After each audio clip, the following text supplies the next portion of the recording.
신명기 10장 말씀 함께 나누겠습니다. 신명기 말씀을 우리가 계속 보고 있는데 신명기 말씀이 참 주옥 같고 하나님의 말씀이 참 은혜가 되는 말씀들로 되어 있습니다. 우리가 연약해서 하나님 말씀을 볼 때에 우리에게 힘들고 걸리고 어려울 때가 있지만 하나님의 마음이 여전하시고 우리를 향한 사랑이 여전한 줄 믿습니다.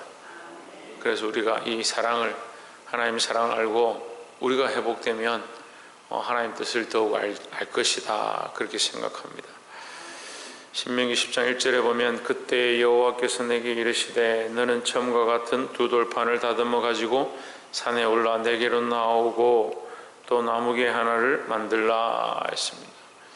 자, 처음에는 두 돌판만 가지고 내려왔는데 돌판에 새겨진 하나님의 계명을 가지고 내려왔을 때 이스라엘 백성의 타락으로 말미암아 그 돌판을 깨트립니다. 이 돌판이 깨어진 것은 하나님께서 잘못해서 깨인 것이 아니고 이스라엘 백성이 범죄했기 때문에 그 돌판이 깨어질 수밖에 없었다. 그 언약이 성립이 안 된다는 거죠. 그 이스라엘 백성이 너무 타락했고 하나님을 섬기지 않고 우상을 섬김으로 하나님께서 뭐라고 말씀하시냐, 내 백성이 방종이 행함이라 이렇게 말씀합니다. 하나님은 그 언약을 통해서 이스라엘 백성을 살리고자 하는데 이스라엘 백성은 뭘 하느냐, 그 하나님의 언약을 생각지 않고 자기들의 입장만 생각하는 겁니다. 그래서 그 돌판이 깨어지는 일이 생기죠. 그런데 오늘 신명기 10장에서 뭐라고 말씀하십니까? 다시 처음과 같이 말씀하는 겁니다. 그러면 처음과 같은 것은 이스라엘 백성이 아닙니다. 처음과 같은 것은 하나님의 마음이죠. 하나님은 처음과 같이 다시 회복하기를 원하신다. 그런데 이스라엘 백성은 어떻습니까? 온전치 않기 때문에 하나님께서 뭘 하라고 하냐면 여기 하나 더 추가를 하죠. 뭘 추가합니까? 새벽에는 원래 대답을 잘 안 하지만 뭘 추가합니까? 나무괴를 준비하라 이렇게 합니다. 자, 이 나무괴는 뭘 의미하느냐면 덮는다는 겁니다. 내가 이 언약과 이 법을 가지고만 너희를 대하니까 너희는 안 되겠다 이 말이죠. 인간의 연약함 때문에 하나님의 법 앞에서 온전치 않다. 그래서 내가 뭘 더하느냐, 은혜를 더해서 덮겠다라는 거죠. 근데 처음에 두 돌판은 여전히 준비해라, 거기에 내가 계명을 기록하겠다라는 것은 하나님은 변치 않으시는 겁니다. 어제도 우리가 말씀을 나눴는데 하나님의 공의가 바뀌는 게 아닙니다. 예수님이 이 땅에 오셔서 하나님과 동등됨을 취할 것을 여기지 아니하시고 사람의 형상을 입어서 이 땅에 오셔서 끝까지 복종하시고 십자가를 지시고 죽으셨기 때문에 하나님이 바뀌었냐? 하나님이 바뀌지 않았습니다. 하나님이 사랑의 극한을 보여주시고 끝까지 우리를 사랑하시되 끝까지 사랑하시고 십자가에 죽으심으로 부활하시고 또 승천하셔서 다시 오실 것까지 준비하시는 이 모든 하나님의 사랑인데, 하나님이 이렇게 사랑을 보여주심으로 하나님의 공의가 변했느냐? 안 변했습니다. 착각하는 거예요, 인간들이. 하나님 너무 우리를 사랑하시니까 다 괜찮을 거다. 그래서 심지어는 어떻게 생각하냐? 하나님 심판도 안 하신다. 더 넘어간 사람들은 어떻게 생각하느냐? 하나님 마지막 때에 오셔가지고 심판하시는 것처럼 하지만 그 뒤에 조금 지나면 다 구원하셔서 지옥에 간 백성들도 다 살려내가지고 천국에 다 데려올 것이다. 그들이 고통을 당하고 조금 마음을 뉘우치면 다 살려낼 거예요. 그게 만민구원설이라 하죠. 그 정신 나간 소리를 하는 거예요. 뭘 모릅니까? 하나님을 모르는 거예요. 하나님의 마음을 모르고 인간들의 관점으로 보는 거죠. 우리가 설마 우리를 그렇게 설마 인간들이 그렇게 되는 걸 기뻐하실까? 이런 생각들 하는 거예요. 설마 그런 것들 기뻐하지 않으니까 빨리 돌아오라고 계속 하나님 말씀하시는 거죠. 하나님의 공의가 바뀐 게 아닙니다. 그래서 처음과 똑같이 돌판을 준비하라. 하지만 하나님께서 뭘 더 하시느냐? 거기에 은혜를 더 하신다. 그래서 하나님의 인애는요, 길이 참으시는 것이고 하나님의 공의를 없애는 게 아니에요. 하나님의 공의의 계명은 여전히 그 두 돌판에 기록되었고 처음과 같이라고 합니다. 그러니까 하나님의 그 공의는 여전히 있고 하나님께서 은혜를 더하시는 게 뭐냐? 나무괴를 준비해라. 시띠나무로, 2절에 보면 시띠나무로 나무괴 하나를 만들라 하는데 3절에 내가 시띠나무로 괴를 만들고 거기에다 처음에 한 그 판을 똑같이 써서 넣어라. 이게 법궤죠. 이게 법궤 안에 하나님의 계명을 넣고 그것을 덮어라. 이게 하나님은 은혜를 더하시는 것이다. 그게 덮지 않으면 우리가 하나님 앞에 나아갈 수가 없다. 그래서 우리가 이게 법궤라고 하죠. 법궤. 법이 들어있는 궤다. 근데 이 법궤는 다른 말로 언약궤다. 이게 하나님의 공의가 있기 때문에 언약이 되는 거예요. 하나님께서 너희가 이렇게 하면, 나를 사랑하면, 이 계명을 지키면 너에게 천대까지 복을 줄 것이다 라고 약속하신 그 언약이기 때문에, 그 하나님의 언약이 들어있기 때문에 그 언약에 뭐가 있습니까? 하나님 사랑이 있는 겁니다. 그런데 너희가 부족해서 율법을 계속 지키지 못하니까 내가 너희를 은혜로 덮을 것이다. 그래 언약궤다. 그래 시언자다. 은혜의 보좌다. 그 언약궤에 옛날에 모르는 사람들이 시언자하다. 하나님의 은혜의 보좌, 하나님의 임재의 장소, 시언소 이렇게 하니까 어디 따로 뭐 거기 장소가 있는 것처럼 알고 있는데 그렇지 않고 하나님의 법궤를 넣은 그 뚜껑을 덮은 그 뚜껑 위에 천사가 날개를 펴서 그 날개 두 날개가 만난, 서랍의 날개가 만난 그 사이에서 내가 너희를 또한 만나 줄 것이다. 거기서 내가 너에게 말할 것이다. 뭐한 곳, 덮은 곳, 덮었다는 거예요. 그 계명만 들고는 너희가 그 앞에 살 수가 없으니까 내가 덮어서 은혜를 더할 것이다 하는 거죠. 그럼 하나님 공의가 없어졌느냐? 아닙니다. 하나님 법이 없어졌느냐? 아닙니다. 법이 없어졌으면 언약이 없어지는데 어떻게 합니까? 말이 안 되잖아요. 제가 여러분하고 계약을 맺는다 합시다. 제가 큰 아파트가 있어서 여러분하고 계약을 맺어서 여러분 뭐 살기도 힘드신데 제가 아파트를 다 하나씩 드리겠습니다. 그럼 좋겠지만 어쨌든 저는 없지만 예를 들어서 제가 여러분하고 계약을 한다 합시다. 그래서 계약서를 쓰고 갑은 을에게 이 집을 정려합니다. 얼마에 정려한다. 아니면 뭐 무료로, 저의 마음 같으면 무료로 하겠죠. 무료로 다 이게 정려를 한다고. 근데 내가 사랑으로 다 정리했으니까 이 계약서는 찢겠습니다. 찢어버렸습니다. 이거 얼마나 우스운 일입니까? 그럼 내가 사랑으로 여러분이 했으니까 계약서는 필요 없습니까? 계약서가 있어야 그러니 여러분 소유가 되죠. 이해가 되세요? 하나님의 언약이 없는데, 하나님의 법이 없는데 우리는 하나님의 사랑으로 구원을 받았다? 이게 거짓말입니다, 여러분. 왜 그런데 속습니까? 하나님의 사랑이 다다. 사랑으로 모든 게 다 이루어졌다. 그게 공의 하나님을 잊어버리는 거예요. 이 시대에 공의를 말하지 않는 것, 공의를 말하지 않으면 십자가가 헛되게 됩니다. 십자가 왜 예수님이 피를 흘리셔야 되느냐? 하나님의 사랑인데 하나님의 그 공의를 이루어야 하기 때문에 십자가에 달릴 수밖에 없는 겁니다. 그래서 오늘 우리에게 이 남은 그리스도의 남은 고난을 우리가 그걸 지고 가야 됩니다. 왜 그렇습니까? 하나님의 사랑을 이루기 위해서요.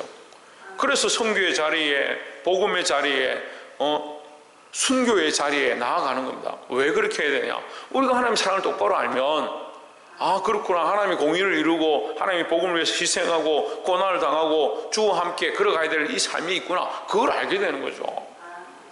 그게 잘 모르는 거예요. 사람들이 잘 모르니까 자꾸 한쪽만 치우치는 거죠. 치우친 저울은 쓸 수가 없습니다. 우리가 무슨 물건을 사서 저울에 올리는데 저울이 뭐 이렇게 갔다가 저렇게 갔다가 하면 그 저울을 어떻게 씁니까? 저울은 여전히 항상 그 자리에 있어야 됩니다. 딱 올리면 0에서부터 시작해야 합니다. 우리 하나님 앞에 이 저울은 공의와 사랑으로 이루어진 공평의 저울이 되어야 합니다. 하나님 덮기를 원하신다. 근데 두 번째 하나님께서 뭐라고 하시냐면 16절에 그러므로 너희는 마음에 할례를 행하고 다시는 목을 곧게 하지 말라 했습니다. 뭘 하라고 하냐? 마음의 할례를 행하라. 이 바리새인들 서기관들이 성경을 똑바로 읽었으면 이 말씀이 계속 걸렸을 건데 근데 육체의 할례만 자꾸 생각하죠. 이게 할례의 의미는 뭐냐? 벗겨내는 겁니다. 벗겨내는 것. 이거 보십시오. 하나님은 우리를 향해서 뭐 하기 원하시느냐? 공의를 행하기 원하시지만 뭘 합니까? 덮기 원하신다. 하나님의 공의는 정확하게 우리에게 말씀하시지만 나는 너희가 이것을 다 행하지 못함으로 너희 연약함으로 내가 거기에 사랑을 더해서 덮기 원하신다. 하지만 너희는 뭐하라? 벗겨라. 하나님은 덮으시고 우리는 벗겨야 되는 겁니다. 이게 벗기지 않으니까 뭐가 문제예요? 내 생각이 여전히 살아있고 내 가치관이 살아있고 내 고집과 내 감정이 살아있고 내가 알고 있는 지식들이 여전히 나를 향하고 있고 자기를 위한 것이 덮여 있는 겁니다. 이걸 벗겨라는 거죠. 하나님 앞에서 우리는 벗겨내고요, 하나님의 사랑은요 덮여지고 이렇게 되는 겁니다. 근데 벗기지 않고 덮으면 어떻게 됩니까? 이게 잘못된 거죠. 우리가 하나님 앞에 나올 때마다 뭐 해야 되냐? 예수 그리스도로 옷 입어야 합니다. 이것을 덮는다는 겁니다. 예수 그리스도로 옷 입는다. 이게 덮는다는 겁니다. 우리의 기도는요 소용이 없습니다. 우리의 기도는 소용이 없습니다. 반드시 뭘 해야 되냐? 예수 그리스도의 이름으로 덮어야 합니다. 예수 그리스도의 이름으로 덮지 않은 기도가 무슨 소용이 있습니까? 이게 문제가 뭐냐면 예수 그리스도의 이름으로 덮지 않으면 다 내 기도입니다. 그래서 뭘 해야 합니까? 나는 자꾸 벗겨지고 내 생각은 자꾸 벗겨지고 나는 자꾸 벗겨지고 잘라낸다는 건 뭡니까? 죽인다는 거야. 이게 할례는 이 사람의 남성의 이 표피를 잘라내버리면 잘라낸 그 표피가 살아있습니까? 죽었습니다. 잘라내버려서 없어져서 버려질 것들입니다. 잘라내버렸다. 그래서 나는 죽고 자꾸 나는 잘려지고 내 생각들은 자꾸 잘려지고 나를 사랑하는 것들은 자꾸 잘려지고 하나님 앞에 가려진 눈들은 자꾸 잘려지고 그래서 영적 시각들을 뜨고 영적인 귀들을 열어서 나는 자꾸 하나님 앞에 잘려지되 하나님의 사랑으로 덮여지고 내 옷은 벗고 예수 그리스도의 옷을 입고 근데 그런 사람도 있다는 거예요. 지금 자기 옷을 입고 있고 그 위에 예수 그리스도의 옷을 입으려고 하는 사람들이 있다는 거예요. 제가 다 말씀드릴 수가 없는데 참 답답한 노릇입니다. 예수 그리스도를 입기는 입었는데 자기 옷을 입고 있는 거죠. 그걸 뭐라고 합니까? 그걸 뭐라고 합니까? 회출한 무덤이라는 거예요. 무슨 말이냐면 안에는 썩은 거죠. 그러니까 우리가 우리 옷을 입고 있으면 안에 썩은 겁니다. 그렇잖아요. 우리가 우리 옷을 입고 있고 안에 썩어 있는데 예수 그리스도로 옷 입었다라고 생각하고 있는 거예요. 그래서 그게 뭐예요? 회출한 무덤이에요. 바리새인들이 따로 있는 게 아닙니다. 그들이 하나님을 안 섬긴다고 생각하는 게 아니에요. 자기들은 하나님을 잘 섬긴다고 생각하니까 그게 문제예요. 자기 안에 썩어버렸고 자기 안에 자기를 사랑하는 것들이 있는데 그걸 안 벗겨내고 자꾸 예수 그리스도로 옷만 입는 겁니다. 돌판을 덮어서 그 나무깨에 넣었고 그 상대를 덮었기 때문에 이제 괜찮다고 생각하는 거죠. 원래 하나님의 공의와 하나님의 마음은 잊어버립니다. 그래서 그 마음을 항상 가르쳐 주십니다. 13절에 12절부터 보시면 이스라엘아 내 하나님 여호와께서 내게 요구하시는 것이 무엇이냐 곧 내 하나님 여호와를 경외하여 그 모든 도를 행하고 그를 사랑하며 마음을 다하고 성품을 다하여 내 하나님 여호와를 섬기고 13절에 내가 오늘날 내 행복을 위하여 내게 명하는 여호와의 명령과 규례를 지킬 것이 아니냐. 하나님께서 계속 뭐라 합니까? 이 명령과 규례를 지켜라. 근데 지키는 것보다 우선이 뭐예요?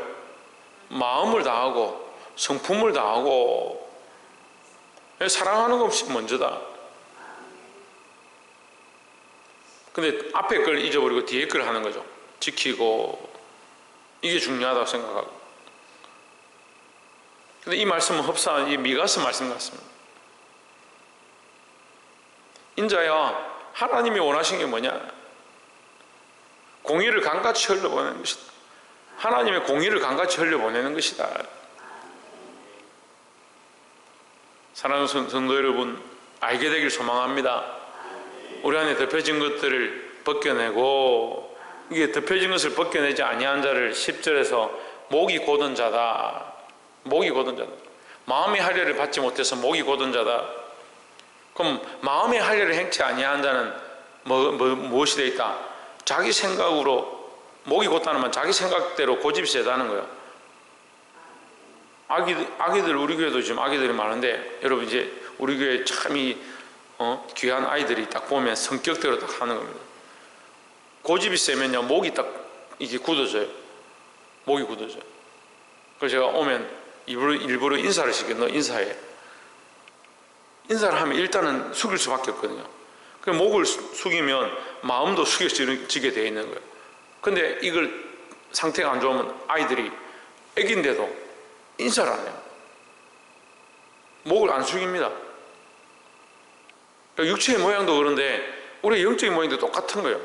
우리의 목이 곧다는 말은 내가 고집을 피우고 하나님의 말씀을 듣지 않고 하나님 사랑하는 것보다 나를 사랑하는 것이 여전히 있다는, 이것을 할례해야 된다, 이것을 잘라내야 된다는 거죠. 하나님의 사랑으로 덮되 먼저 우리 안에 이것을 자르시기를, 우리 안에 자기를 사랑하는 것들을 끊어내시기를 주의 이름으로 축원합니다. 마지막 세 번째로 21절에 그는 내 찬송이시오 내 하나님이시라. 그가 내가 목도한 바 이같이 크고 두려운 일을 너를 위하여 행하셨느니라 했습니다. 자, 하나님의 이 마음을 모세가 이제 설명을 하는 거예요. 하나님 마음은 계속 어떻느냐? 너희를 위하여.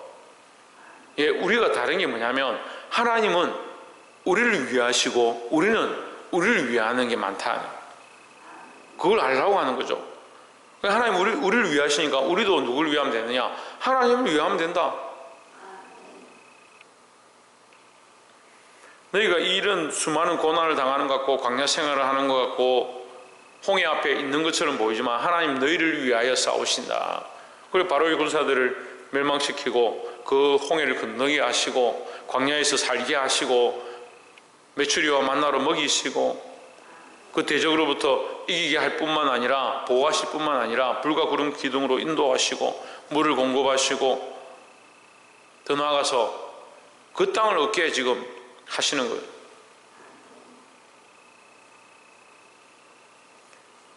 (22절에) 애굽에 내려간 내 열조가 겨우 70인이었으나 너희의 힘은 연약하고 너희가 할 수 있는 것은 없다. 그러나 너희의 힘은 70인이나 이 말이요. 너희의 시작은 70인이나 내 나중은 심히 창대하리라. 어떻느냐? 70인이었으나 이제는 내 하나님 여호와께서 너를 하늘의 별같이 많게 하셨느니라 했습니다. 하늘의 별과 같이 많게 하시는 것은 하나님의 언약입니다. 아브라함과 이삭과 야곱과 하나님이 약속하신 게 뭐냐? 너희의 후손이 너희가 바다의 모래를 셀 수 있나 봐라. 너희의 후손이 하늘의 별과 같이 많게 될 것이다. 그 약속하신 그 약속이 지금 뭐 했습니까? 이루어졌습니다. 하나님은 언약을 이루시는 하나님이다 하는 거죠. 문제는 우리입니다. 우리 하나님이 자꾸 우리에게 뭘 해주셔야 되는데 뭘 안 해주셔서 내가 힘들고 살아가는 게 문제가 있고, 아닙니다. 내가 이제 하면 되는 겁니다. 하나님은 이루셨고 그 약속을 이루어 가시고 있고 또한 그 큰 구원을 이루어 가시고 있고, 누가 하면 되느냐? 이제 내가 하면 되는 거죠. 너희가 70인이었으나 하늘의 별과 같이 이미 많게 되었다. 하나님의 언약은, 그 약속은 이루어졌다 하는 거죠. 근데 이 백성은 자꾸 뭘 잊어버리냐? 하나님 경외함을 잊어버린다. 그래서 지금 가나안 땅에 들어가기 전에 이 말씀을 가지고 다시 독려하고 정신을 차리라는 겁니다. 하나님 경외함을 잊어버리면 너희가 그 땅에 들어가서 또 하나님 경외함을 잊어버릴 것이다. 다른 신을 섬길 것이다. 정신을 차리라. 이 말씀 하시는 거죠. 말씀을 맺겠습니다. 하나님 여전히 우리를 향한 그 사랑을 가르쳐 주시고 보여주십니다. 우리를 그 언약으로, 그 법으로 올가매는 것처럼 느낄 수 있습니다. 자꾸 법을 가르치면 하나님께서 우리에게 공의로 행하시고 자꾸 법으로 우리를 지키지 않으면 죽이시는 것처럼 그렇게 보일 수 있습니다. 하지만 하나님의 방법은 우리를 법으로 죽이는 게 아니고 할 수만 있으면 우리를 덮어서 넘어가려고 하는 겁니다. 근데 우리가 그 앞에 섰으면 그 법도 필요 없구나, 덮었으니까 괜찮구나 할 것이 아니고 우리는 벗겨내야 되는데 뭘 벗겨내야 되냐? 내 생각들을 벗겨내고 내 가치관을 벗겨내고 나를 사랑하는 것들을 벗겨내야 하나님 사랑함을 온전히 볼 수 있다는 거죠. 그리고 하나님은 여전히 우리를 향한 그 언약을 이루어가기 원하신다. 우리는 뭘 해야 되냐? 그 언약을 붙잡고 하나님의 사랑을 회복해야 된다라는 겁니다. 이 사랑과 이 언약을 회복함으로 하나님 기뻐하시는, 하나님 이 복 주시기 원하시는 이 복을 받을 수 있는 저와 여러분 되시기를 주의 이름으로 축원합니다. 기도하겠습니다.